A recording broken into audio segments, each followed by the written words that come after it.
The National Broadcasting Company presents Joel McCrea in Tales of the Texas Rangers. Tonight, transcribed from Hollywood, another authentic reenactment of a case from the files of the Texas Rangers.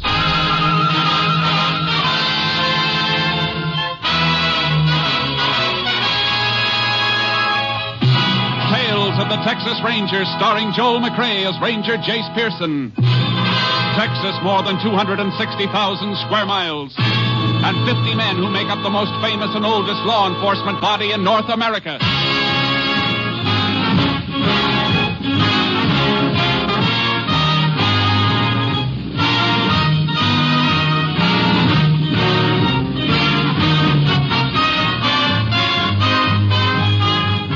Now, from the files of the Texas Rangers come these stories based on fact. Only names, dates, and places are fictitious for obvious reasons. The events themselves are a matter of record.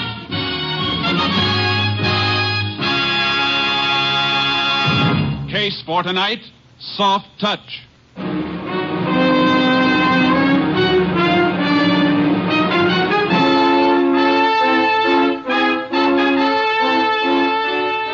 It is 11 a.m. on a Sunday in August 1949.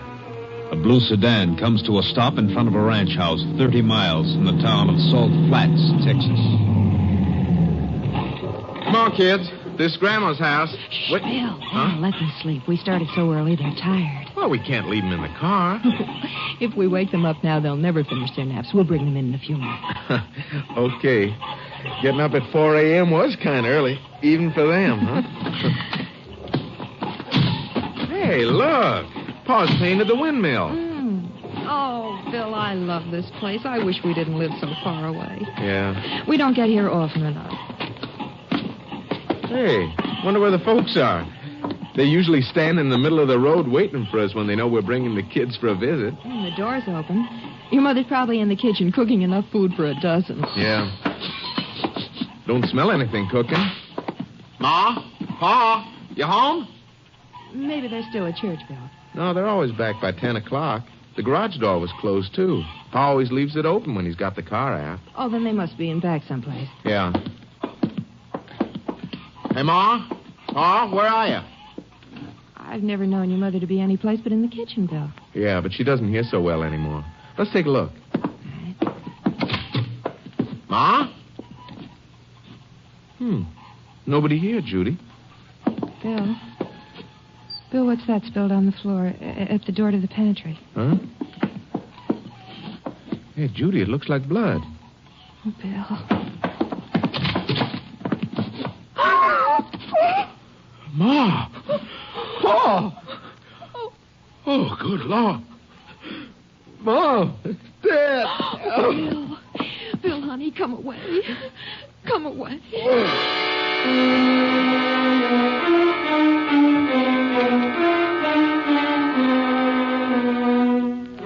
The brutal murder of the rancher and his wife was reported.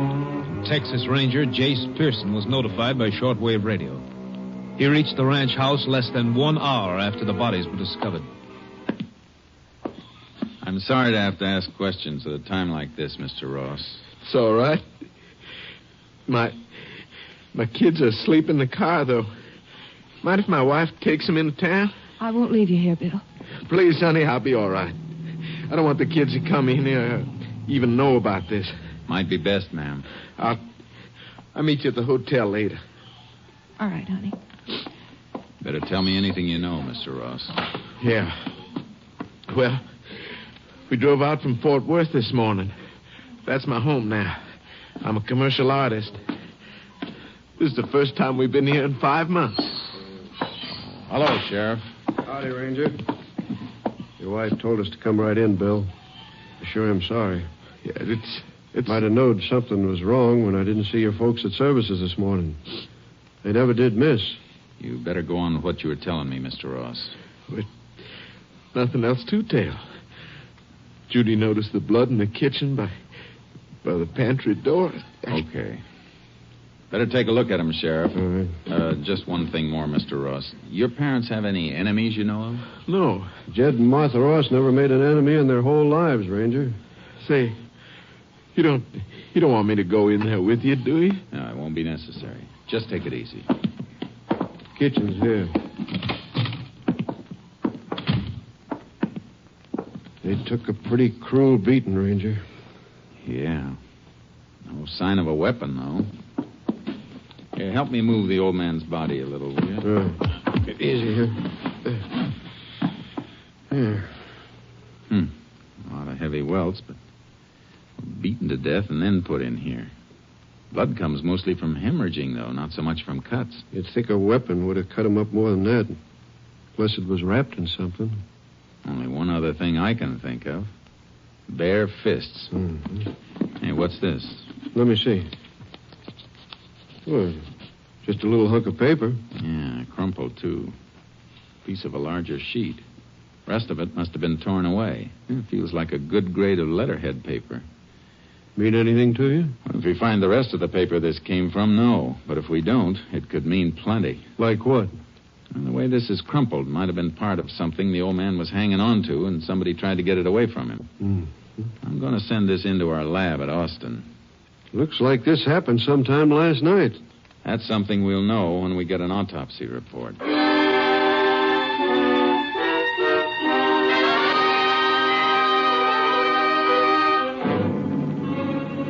Called to have the bodies and the piece of paper picked up. Then we checked around the outside of the house. The gravel road wouldn't hold a car track. But behind the house, we found marks where a horse had been tied. I got charcoal out of the trailer, and the sheriff got a horse from the ranch barn. You went right toward the southeast quarter. Ross has 200 acres and cotton down there. Yeah, I see it. Might have ridden over there yesterday on one of his own horses. No. Horse that made this trail wasn't one of Ross's. Pony we're following has a spread hoof. Whoa. Look. See the marks? There's a bar across the frog on the right forefoot. Yeah. Wondered why you were checking the shoes on the horses back there in the barn. Yeah, that's why. Oh, boy. Who owns the adjoining place? Other side of the cotton. Big Chuck Whitaker. Now, let's get moving. I want to have a talk with this Big Chuck Whitaker. Come on, Charky. Here, boy.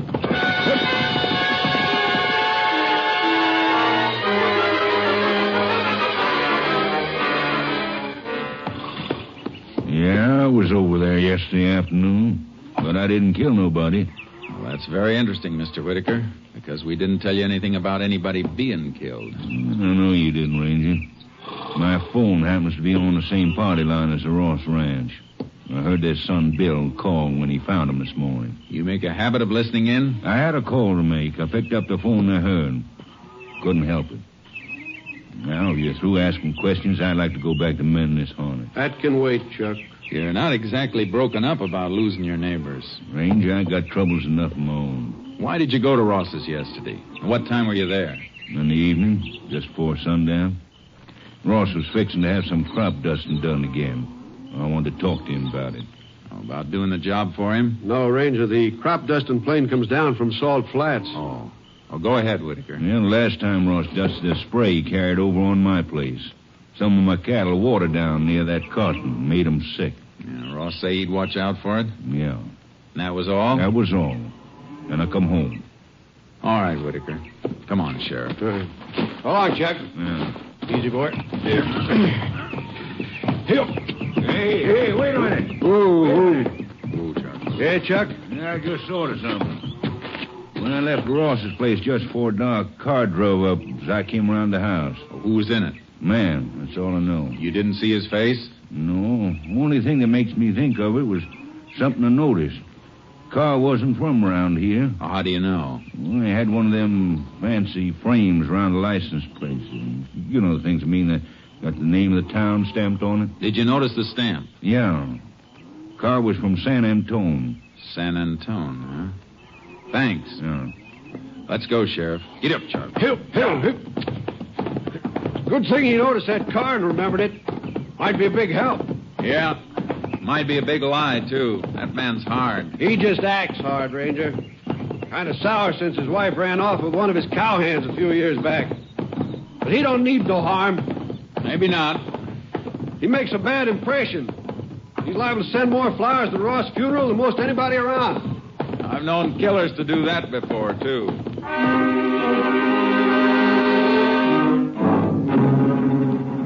We checked other ranchers in the area, but we didn't get any information until next morning at the sheriff's office. Morning, Jace. Heard anything from your headquarters yet? No, waiting for him to call me now. Now, what's that, the autopsy report? Yeah. Medical examiner seems to agree with your idea. Death might have been caused by a beating with fists.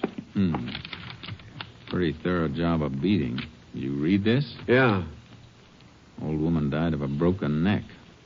Struck right at the base of the brain. Rabbit punch. Yeah.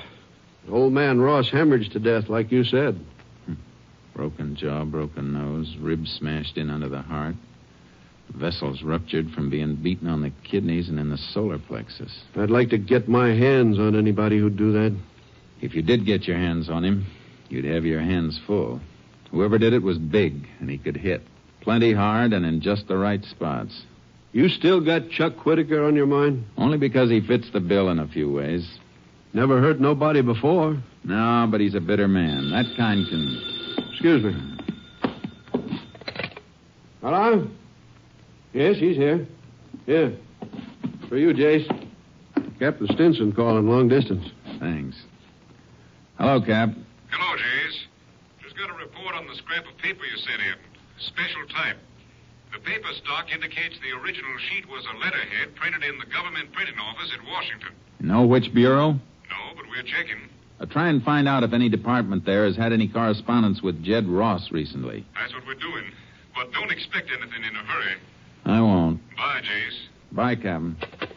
You find out where the paper come from? Yeah, some government office in Washington. You been checking on that car from San Antone? One Whitaker told us about? Yeah. Nobody I found saw it. How about you? Nobody. Seems like the only one did see it was Chuck Whitaker. I hate to admit it, Jace, but it's beginning to look that way. Let's get our horses. I want to see Whitaker again.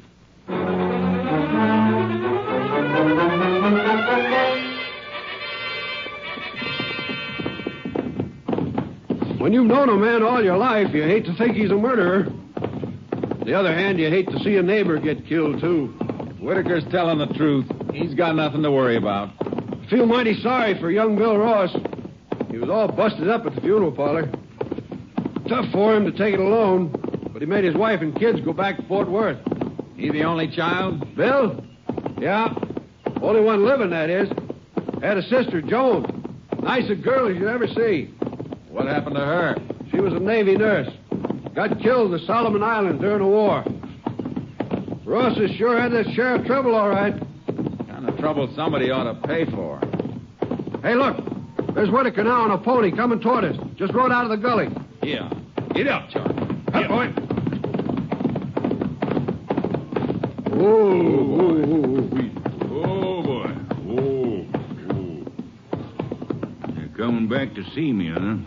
That's right, Whitaker. You think I've been lying to you, don't you, Ranger? Now, take it easy, Chuck. Get one thing straight, Whitaker. I got nothing against you or any man, not personally. But I do intend to find the man who killed your neighbors. Well, then you can stop looking around my place. Sheriff, I rode out to meet you because your office called. You both wanted back in town. Why? Because I ain't blind and I ain't lying. One of the sheriff's deputies has found somebody else who saw that car from San Antone.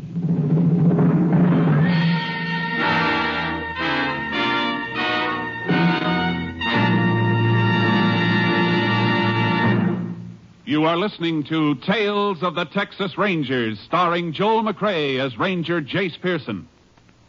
And now we continue with tonight's case, Soft Touch.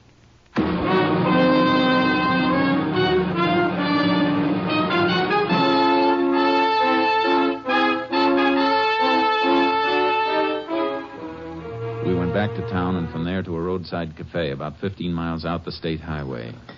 Yeah, I sure did see the car, like I told the deputy. It had that thingamajig on the license plate. Noticed it when I give him some gas. Are you sure it was on Saturday, huh? It sure was. About 5 o'clock, I'd say. I guess there's not much traffic from San Antone comes through here, does it, Sheriff? Nope, we're off the main U.S. highways. Anybody coming down here on a state road would have to have some business around here someplace. You remember the man in the car? No, I sure do. After I give him the gas, he'd come in for some coffee. Can you describe him? Oh, well, 3 days ago, but he's better than 6 feet, maybe 200 pounds. Then, of course, there was his face. What was wrong with it? Well, Sheriff, his face looked like he tried to bulldog a steer on rocky ground and lost. It sure was scarred up. He bleeding any place? Oh, no, Ranger. I didn't mean fresh scarred. Reckon he's looked that way for a long time. And when he left here, you drive on toward Salt Flats? He sure did. Wasn't nobody else in here when he stopped or when he left, so I didn't have nothing much to do, and I was watching when he drove off. He was going in the direction of the Ross Ranch, all right. Yeah. But who was he? That's what I'm going to find out, if I can. Bill Ross said he's a commercial artist, didn't he? Yeah, why? Because I want to bring him out here, get a detailed description of that face, and see if Ross can draw something that comes close to it. We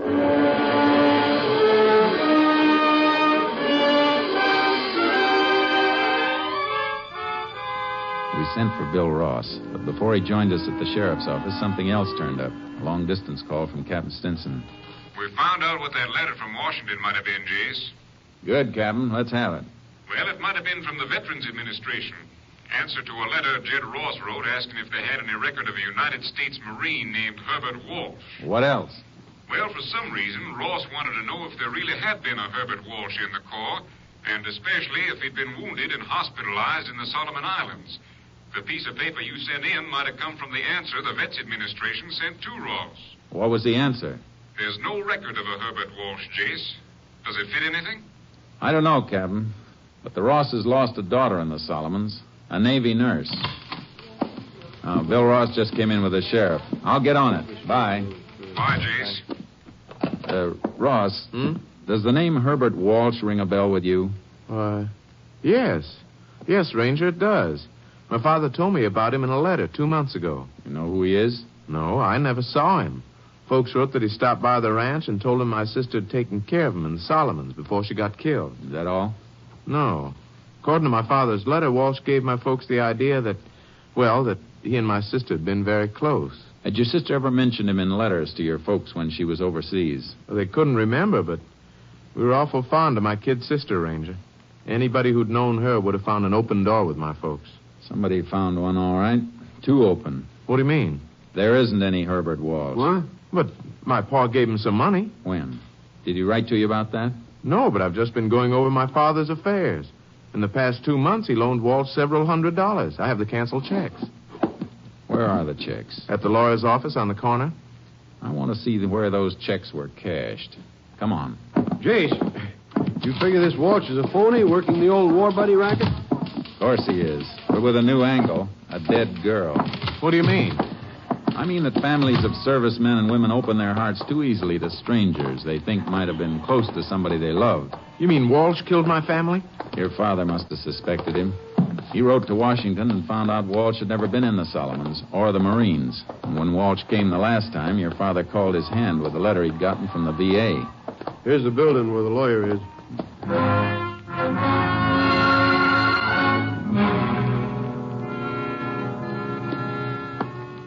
Here are the checks, Ranger. 4 of them, total of $600. Endorsed by Walsh. Cashed for him by merchants in San Antone. That car came from San Antone, Jace. That sure fits. It sure does. Let's get out to that cafe and get that sketch drawn up.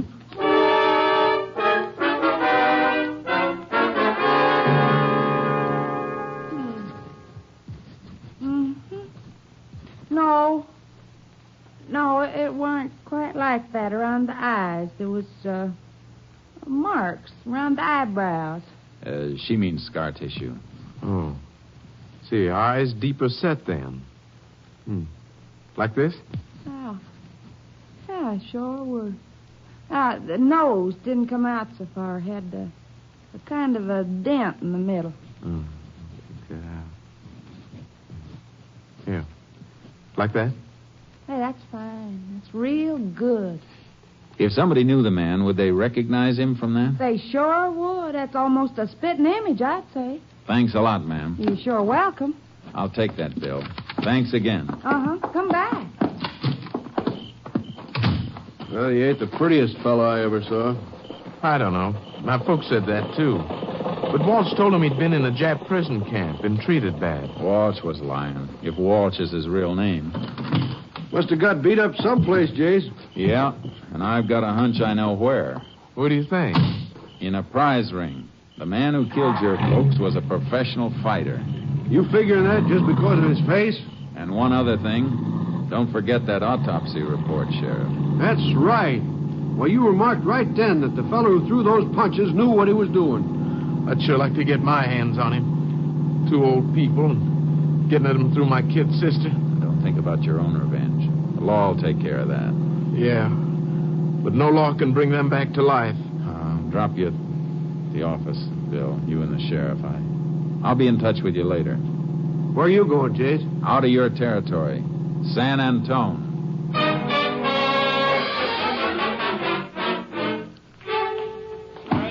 All right, come on, Chris. Throw that 1-2 faster. Faster. Come on, roll with it. That's it. Oh, now, let me see it, Ranger. Well, I've seen that face before, sure. Well, it's been some time, but he used to train here, all right. Heavyweight. Wait a minute. Hey, Pop, come here. Oh, come here, Mike. Pop is the world's oldest fight fan, knows every fighter in his record for the past 50 years. Maybe he can tell you something. Yeah. You know, what can I do for you? You know a man who looks like this? Yeah, I've seen him before. His name Walsh? Walsh, nothing. That's Eddie Pola. I never did amount to anything. Had a punch like a bull ox, but no science. Wide open for a left hook. Had 31 fights and ended up... fine, Pop. Hold on. Range, you don't care about all that. The main thing I want to know is, when did you see him last? Oh, 6-7 years ago. Well, that long ago? Oh, ain't long enough to suit me. Pola never should have been allowed in the ring. He wasn't the kind of fighter that loved the sport. He liked to hit men to ruin them, that's what. And you have no idea where I might find him? Well... Not me, Pop. No. Well, thanks for your help. Yeah, you're welcome, stranger. Well, sure. Glad to help, Ranger. Hey, wait a minute, Ranger. Yeah? I just remembered. There was a gal Pola used to hang out with. Name was, Dolly Richards. She might know where he is. Well, you know where I might find her? Well, she used to work in the box office of the Empire Theater. That's all I know. Thanks. I'll try it. You planning to arrest Eddie Pola?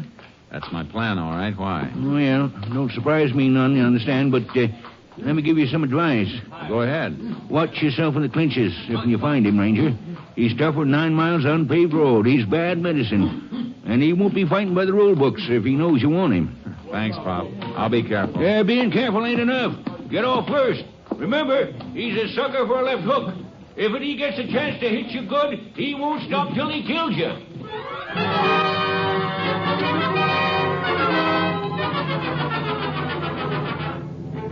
I checked the Empire Theater for Pola's girl, Dolly Richards, but she hadn't been seen for years. I put through a call to headquarters asking them to check auto registration for one in Pola's name.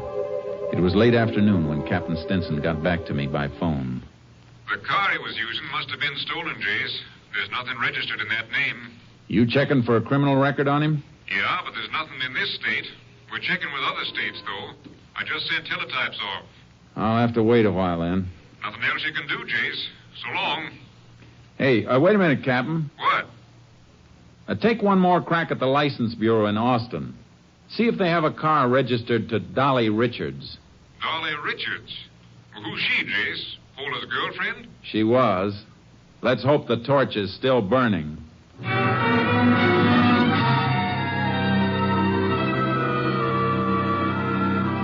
didn't move from the phone until the captain called back. This time he had something. Here it is, Jace. Car registered to Dolly Richards. Texas license T49753. Her address is RFD number 4 on Farm Highway 73. It's a turnoff north of Tilden. Well, that doesn't sound right to me, Captain. Car I want had San Antone marked on the license plate frame. That's still all right, Jace. Dolly Richards bought the car 6 months ago from a San Antone dealer. Frame might have been on there. That's better.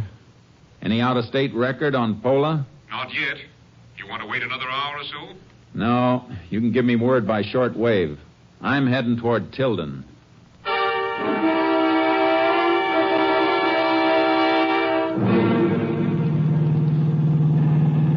KTXA to Unit 10. Unit 10. Go ahead, KTXA. Report on subject Eddie Pola. Served 3 years Leavenworth, impersonating Army officer and using mails to defraud. 1 year Oklahoma State Penitentiary for fraud. 1 year Louisiana assault. 10-4, Unit 10, clear. KDXA Austin.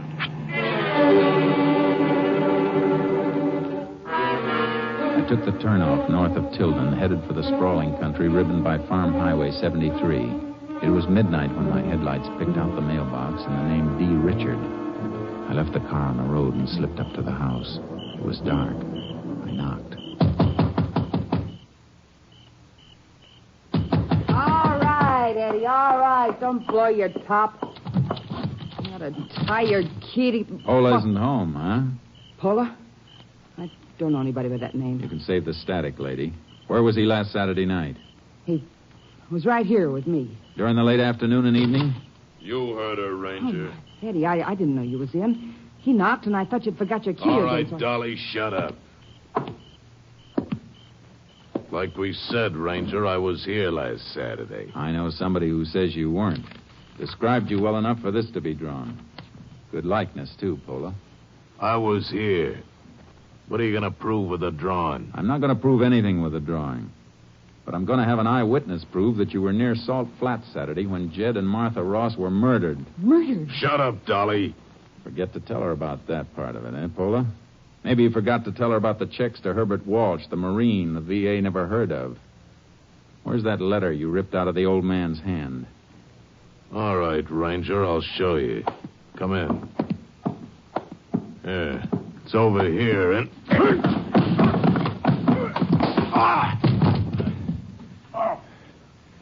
The old boy at San Antone Jim told me you were open for a left hook, Pola. Now, don't try that again. Get on your feet and turn around. You too, miss. Why me? So I can cuff you together. What are you taking me for? For harboring a murderer. And to give you a chance to decide whether you want to stick to your story or tell the truth. All right, move.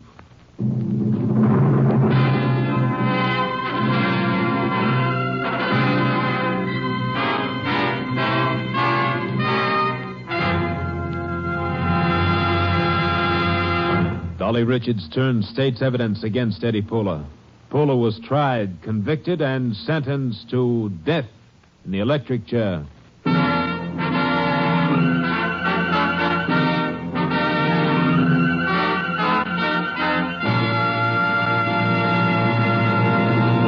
And now here again is the star of our show, Joel McCrea. Many years ago, a group of Texas Rangers had a showdown battle with a notorious band of killers. Several days later, the Rangers assigned to the case staggered back to their headquarters, showing the marks of combat, many of them badly wounded. The captain of the company, too impatient to wait for a written report, went to the barracks where the men were cleaning up and tending to their wounds. What happened, the captain asked. There was silence for a moment as the Rangers looked up at him. Finally, one of them said, "Oh, nothing much, Cap. We had a little shooting match, and they lost. Good night, folks. See you again same time next week." Next week, Joel McCrea in another authentic reenactment of a case from the files of the Texas Rangers.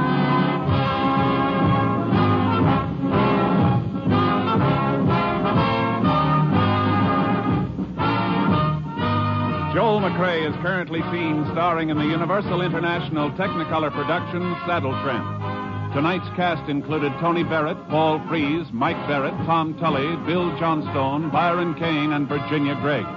This story was transcribed and adapted by Joel Murcott, and the program was produced and directed by Stacy Keach. This is Hal Gibney speaking.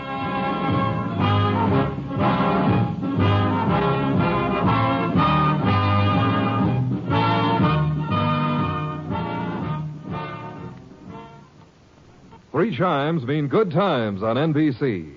The chimes are really excited about a big show. In fact, it's the big show. An hour and a half every Sunday with Tallulah Bankhead as Fem C, and starring Jimmy Durante, Fred Allen, Jack Carson, Groucho Marx, Jose Ferrer, Meredith Wilson, and many, many more. All this and Tallulah, too. No wonder it's the big show. The premiere date is Sunday, November 5th, just 1 week from today. Phil Harris reminding you that next it's Theater Guild on NBC.